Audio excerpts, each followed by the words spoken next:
Good morning, sir, and good morning, classmate. I am Moamar Domadalug. Today, we will discuss the employee benefit and services. So, the classification of benefit. So, what is the four major classification of benefits? Number one is the medical insurance. The most common and often most essential type of benefit employee can be offered in a medical coverage. So, ang medical insurance is, example nito is yung halimbawa is yung employee mo is nagkasakit or may nangyari sa kanya or na-aksidente, is mayroon siyang marireceive na medical insurance. That's why the most talented employee have been cultured to expect basic medical coverage, kasi napakalaki yung may tutulong ng medical insurance sa employee. So the second one, the life insurance. Another common employee benefit is life insurance or accidental death and disability insurance. So when you employee pass away, he receive life insurance benefit, we will be provide payment to the employee family to cover funeral cost. So ang life insurance is, pag example is yung employees is namatay, or so mayroon siyang matatanggap na life insurance para sa cover ng pangailangan ng pamilya niya or sa kaniyang funeral na gastusin or sa living expenses ng naiwan niyang pamilya. So yun yung life insurance. So the third one is the disability insurance. Employee can be offered short-term on long-term disability insurance. So mayroon dalawang klase ng disability, yung long-term at saka short-term. Yung short-term is yung portion of employee salary is become a temporary sick. So pag ang employee mo is temporary na nagkasakit o sumakit lang yung ulo niya, yun yung tinatawag na disability insurance. If yung naman yung employee mo is nagkasakit talaga, is preventing talaga yung may sakit na permanent illness na, is yun yung tinatawag na insurance, yung hindi na siya makabalik ng trabaho. So mayroon siyang matatanggap din na disability insurance. Pag yun yung so fourth one is retirement benefit. The most common type of retirement benefit is the 401k plan. So ito yung pinakamahalaga sa lahat ng employee din, kasi pag retire nila is mayroon silang ma-receive na retirement payment na pwede nilang gagamitin sa kanilang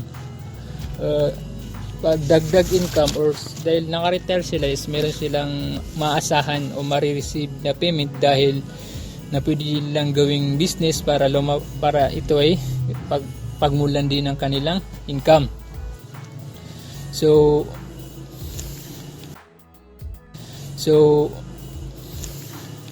next topic is important characteristic of services. So meron 7 major characteristic of services. The first one is the perishability. So ito yung trabaho na hindi na talaga pwedeng balikan. Example nito is may trabaho ka ngayon tapos hindi mo ginawa today, tapos sabi mo tomorrow na lang, tapos na-cut off na pala or hindi na pwedeng gawin kaya hindi mo na siyang mababalikan. Yun yung ibig sabihin or meaning ng perishability. cannot be stored or lost forever na siya. Hindi na siya mababalikan. So the fluctuating demand has high degree of fluctuation. So ito naman is nakadepende yung services sa demand ng or pangangailangan ng tao. So example is kasi ito is seasonal. Example pag Christmas or Ramadan, mayroon talagang mga product dyan na kailangan lang sa Ramadan. Tapos pagka wala na yung Ramadan is hindi na yun demand talaga. Kaya dun sa season na yun is malaki talaga yung demand. Yun yung ibig sabihin ng fluctuating demand. So intangibility, ito naman is mga product na hindi talaga unlike the product, ito yung mga services na hindi natin nagagamit yung yung 5 senses natin, yung touch, taste, felt, before available subtract phenomenon. Hindi na talaga natin sila natatouch. Yun yung intangibility. And the fourth one is inseparability. So personal scalability cannot be separated from individual and some personalized services. So ito yung laging may partner na services. Example is yung doctors. Kung walang patient o pasyente, hindi siya makakapagtrabaho, or teachers hindi makakapagturo kung walang student. Yun yung inseparability. So the fifth one is heterogeneity.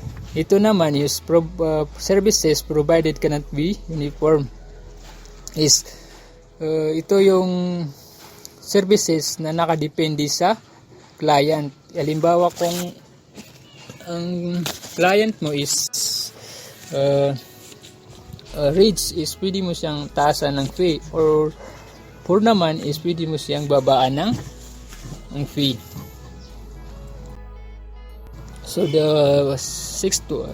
number 6 is pricing of services. Is nakadepende naman ito sa pricing ng services.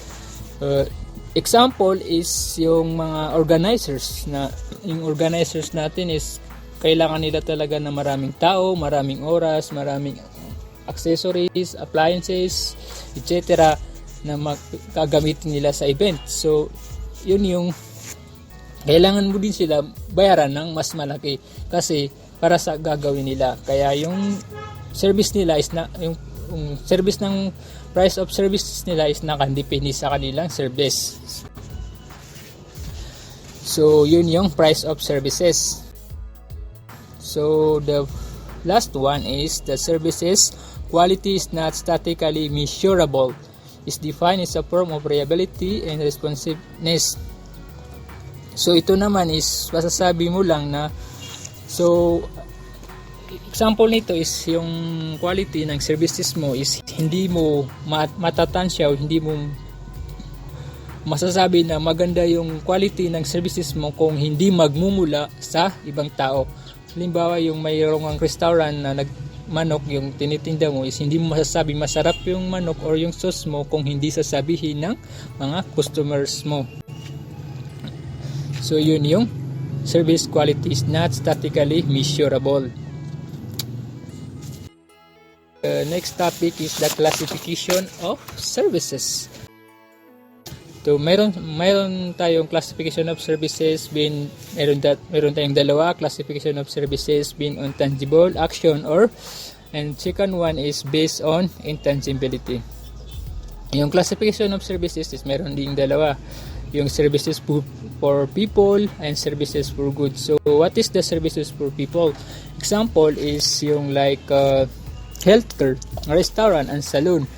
Yung talaga yung delivery by people to people na yung dalawa, kailangan talaga yung dalawang people na nagsiserves kasi hindi naman pwede salon tapos wala siyang haircut, wala siyang yung halimbawa nito is yung healthcare, kung wala namang siyang pasyente tapos yung siserban niya sa service niya.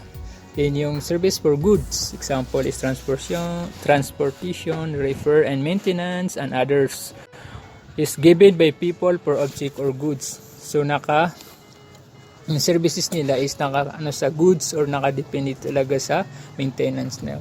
Halimbawa is pwede kang bumili ng walang tao kasi mayroon na talagang mayroon na doon na goods. So the second one is the classification of services based on the intangibility. Letter A is services direct people mind. Example naman ito is yung mga agent, call centers, yung kinakausap talaga yung direct nila sa utak ng pag-iisip ng tao. And letter B is services direct at tangible asset, or example nito is banking, asset, legal services, insurance services. Some of others must be difficult price and quantify.